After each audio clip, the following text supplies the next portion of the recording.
हाय दोस्तों, मैं हूँ जितेंद्र कुमार। आप लोग का अपना YouTube चैनल मार्जिन में आप सभी का स्वागत है। मैं आज बिहार बोर्ड क्लास 10th का इतिहास चैप्टर 5 भारतीय अर्थव्यवस्था और आजीविका का लघुतरीय प्रश्न लेकर आया हूं, जो कहीं ना कहीं बिहार बोर्ड 2024 में छपना इसमें से तय है। ठीक है, आप लोग देख लेंगे, यानी कम समय में सिकंदर बनाने का सीरीज को दिया जाएगा। पहला इसको क्वेश्चन है आपका, इस क्वेश्चन को लगभग इसमें 1 से लेकर 5 क्वेश्चन होगा।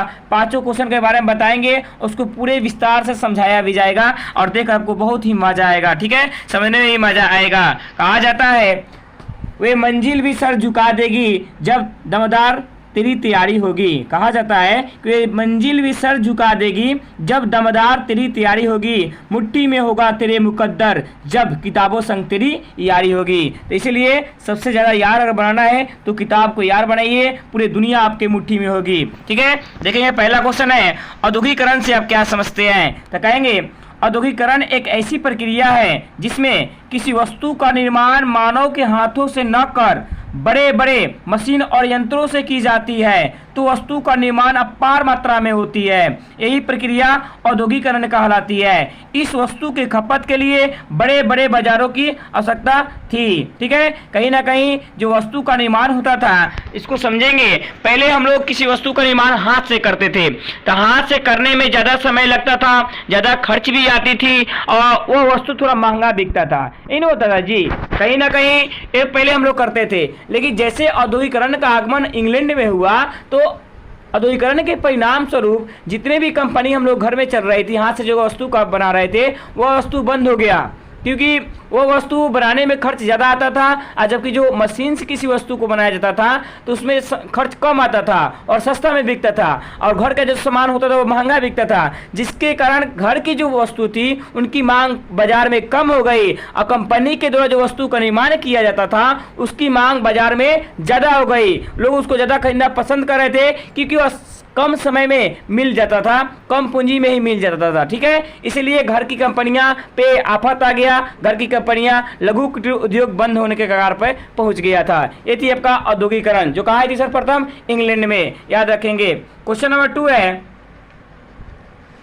औद्योगिकरण ने मजदूरों की आजीविका को किस तरह प्रभावित किया? तो कहेंगे औद्योगिकरण ने मजदूरों की आजीविका को काफ़ी ज़्यादा प्रभावित किया।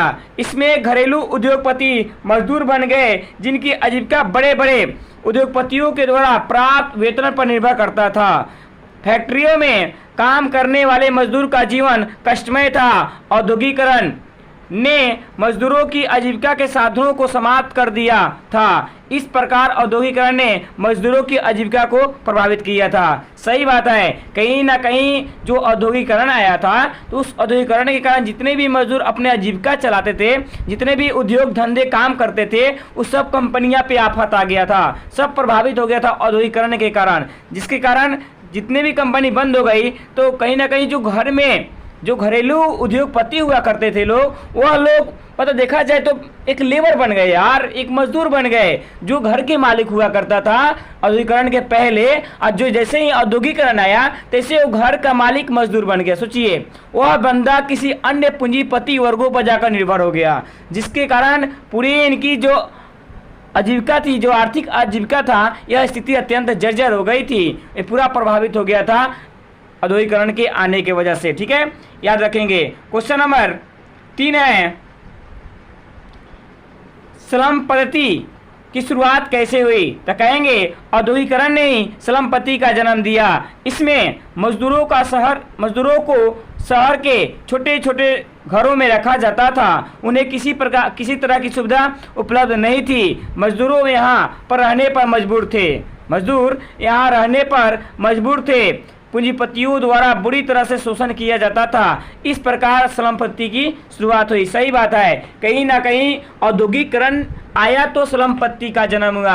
अगर औद्योगिकरण नहीं आता तो श्रम पद्धति का जन्म नहीं होता। सीधी बात है, औद्योगिकरण के आने की वजह से श्रम पद्धति का जन्म हुआ। यानी जितने भी मजदूर थे वो घर में अपना काम कर रहे थे, लघु कुटीर उद्योग चला रहे थे। लेकिन औद्योगिकरण आने के कारण इन्होंने औद्योगिकरण आने के कारण घर की जितनी भी छोटी छोटी कंपनियां थी बंद हो गई थी। अब बंद हो गई तो अपने जीवन को यापन करने के लिए गांव के बड़े बड़े शहरों में जाना प्रारंभ किया। जब वहां पे शहर में जाना प्रारंभ किया तो उस शहर में ना रहने की व्यवस्था थी, ना खाने की व्यवस्था थी, पूरे गंदे मकान थे, गंदे पानियां मिलती थी, ना शौच की व्यवस्था थी, ना घर में पंखा का व्यवस्था था, ना हवाएं मिलती थी, मतलब किसी प्रकार की सुविधा नहीं थी। और उसके बाद इन मजदूरों के साथ वहाँ के पूंजीपति लोग शोषण भी करते थे, जिसके वजह से पूरे मजदूर ने एक संगठन बनाया और संगठन बनाकर एक वर्ग संघर्ष आंदोलन चालू किया। तब जाकर इस प्रकार स्लम-पट्टी का वहाँ पे शुरुआत हुआ था। यही तो आपका स्लम-पट्टी बात याद रखेंगे, ठीक है। उनको रहना मतलब देखा जाए तो कहीं ना कहीं जो मजदूर जाकर वहाँ पे रहते थे तो उनकी मजबूरी थी रहना यार, और नहीं रहेंगे तो उनका खाना कहाँ से मिलेगा, 2 रुपया कहाँ से आएगा, परिवार की खर्चा कैसे चलेगी। तमाम घटनाओं के कारण लोग जाकर वहाँ पे मजबूरी में उस मतलब कचरा में जाकर रहते थे, ऐसी परिस्थिति आ गई थी, ठीक है। क्वेश्चन नंबर 4 है, न्यूनतम मजदूरी कानून कब पारित हुआ और इसके उद्देश्य क्या थे। तो कहेंगे देश आज़ादी के बाद, जब देश 15 अगस्त 1947 में आज़ाद हुआ था, यानी देश आज़ादी के बाद भारत सरकार ने मजदूरों को आजीविका एवं उनके अधिकारों को ध्यान में रखते हुए 1948 ईस्वी में न्यूनतम मजदूरी कानून पारित किया, जिसके द्वारा कुछ उद्योगों ने मजदूरी की दरें निश्चित की गई थी। देखा जाए तो जिसके द्वारा कुछ उद्योगों में मजदूरी के जो दरें था उसको निश्चित कर दिया गया और कहा गया कि मजदूरी ऐसी होनी चाहिए जिससे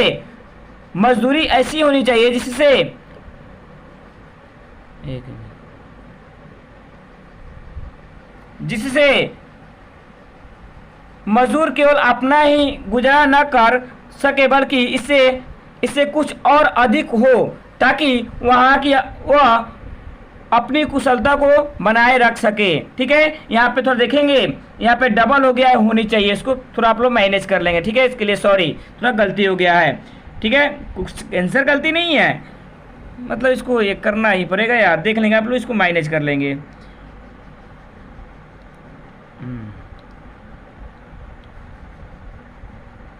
क्वेश्चन नंबर 5 देखेंगे, कोयला एवं लौह उद्योग में औद्योगिकरण की गति प्रदान की कैसे।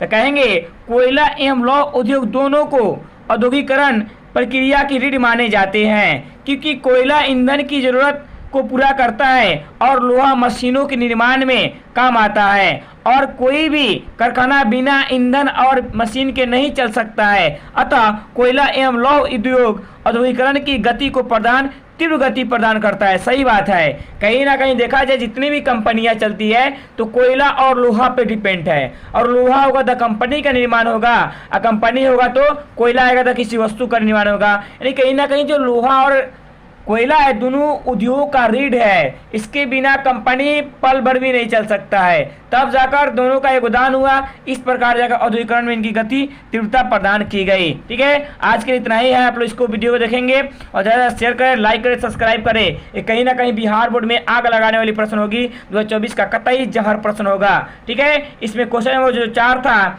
यहाँ पे डबल जिससे हो गया, इसको आप लोग माइनस कर लेंगे, ठीक है। धन्यवाद, जय हिंद, जय भारत।